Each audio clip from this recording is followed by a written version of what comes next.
Je vous remercie. Approbation de la convention de financement entre la ville de Montreuil et l'association ASOFAC. Madame Casal-Espro. Oui, Madame la maire, mes chers collègues, mesdames et messieurs. Donc, nous examinons le renouvellement d'une convention de financement à passer avec l'association ASOFAC. Il s'agit plus précisément du soutien financier apporté par la ville de Montreuil au centre social dit ASOFAC, car géré depuis sa création en 1994 par cette association ASOFAC et installé donc place Le Morillon. Alors, pour l'année 2009, en fait, la subvention que je vous propose de voter s'élève à un montant de 28 584 € et ça ne correspond pas au montant d'un exercice plein d'une année. Ce montant, en fait, correspond à 3 mois, c'est-à-dire aux 3 premiers mois de l'année 2009, ceci au regard de la prolongation de l'agrément qui est donné par la CAF donc au centre social ASOFAC. Cette prolongation d'agrément s'étendant du 31 août 2008, date à laquelle s'arrêtait le précédent agrément, jusqu'au 31 mars 2009. Donc, nous renouvelons la convention jusqu'à cette période, sachant que ça ne veut pas dire évidemment que le centre social ASOFAC va s'arrêter au 31 mars. Bien au contraire, nous sommes déjà au travail, nous l'avons déjà signalé à l'occasion de plusieurs réunions publiques. Nous sommes convaincus qu'il est indispensable que le centre social ASOFAC ou peut-être nouvelle appellation dans les mois qui viennent, est absolument indispensable dans ce quartier, qu'il y a de nombreux acteurs qui sont engagés et fédérés, mobilisés depuis des années autour de ce centre social et de l'ensemble des actions qu'il développe auprès du quartier, et donc nous sommes d'ores et déjà au travail pour faire aboutir le futur projet social indispensable donc au renouvellement de l'agrément de la CAF, et nous sommes déjà au travail aussi pour prendre les décisions nécessaires pour non seulement la pérennité du centre social, mais aussi son renforcement. Alors évidemment, ce travail ne se fera pas sans la mobilisation de tous les acteurs qui ont déjà prouvé sur ce quartier leur dynamisme et leur implication. Merci. Y a-t-il des interventions? Je n'en vois pas. Qui est contre la convention? Personne. Qui s'abstient? Merci pour votre unanimité. Question 6. Nouvelle appellation des 2 crèches municipales. Madame Sayac.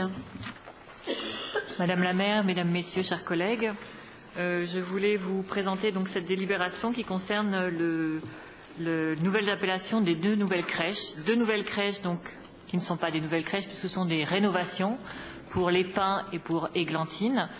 Ces rénovations complètes ont amené à une extension, une augmentation de la capacité d'accueil des enfants, mais aussi et surtout une amélioration des conditions d'accueil, donc pour tout le monde, les enfants, les professionnels, les parents. Donc je vous propose donc une nouvelle appellation pour ces 2 crèches. Et pour Les Pins, nous avons choisi le nom d'Amy Pickler. Amy Pickler est une médecin hongroise qui a œuvré après la guerre à s'occuper des orphelins dans une maison qui a fait école aujourd'hui, qui s'appelle la maison Loxy, et qui a été créée donc dans le but d'aider ces orphelins, de les accompagner pour un avenir meilleur.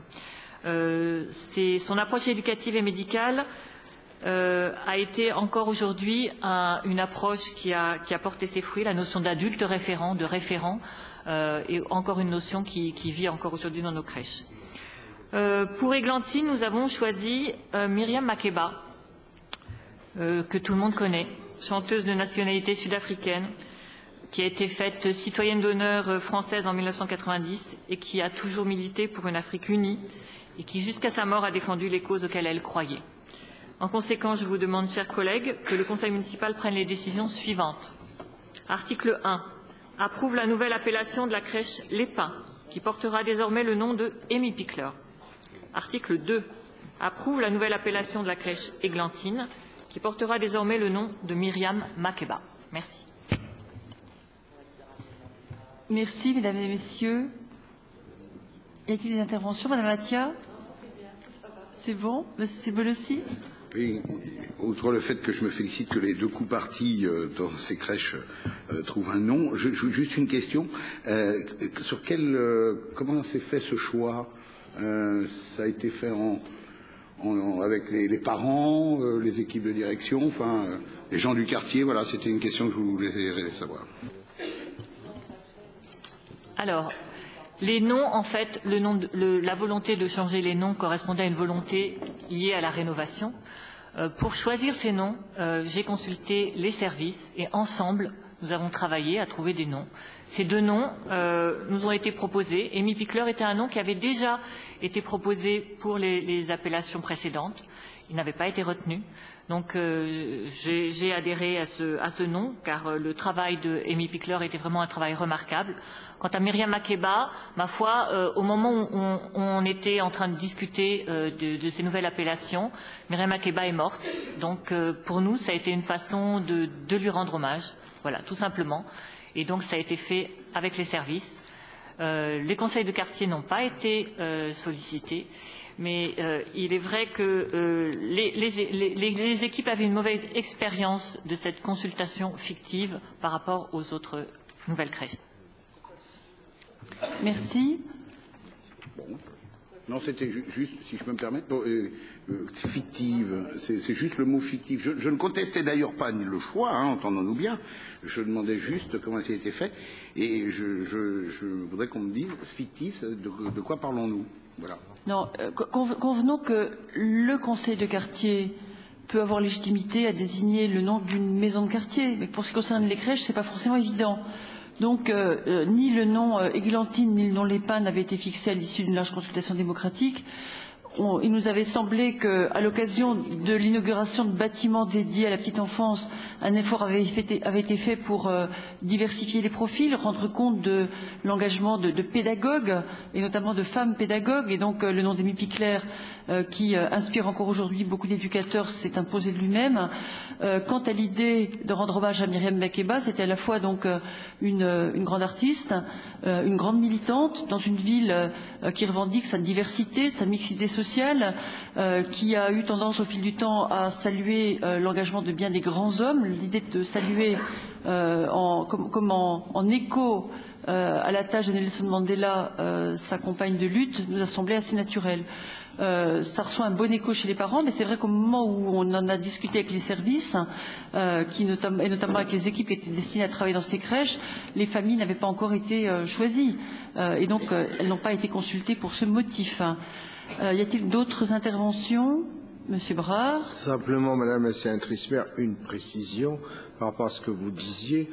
Les pins, c'était à l'époque à l'initiative des habitants du quartier qui avaient souhaité qu'on donne le nom du lieu dit, tout simplement. C'était la précision.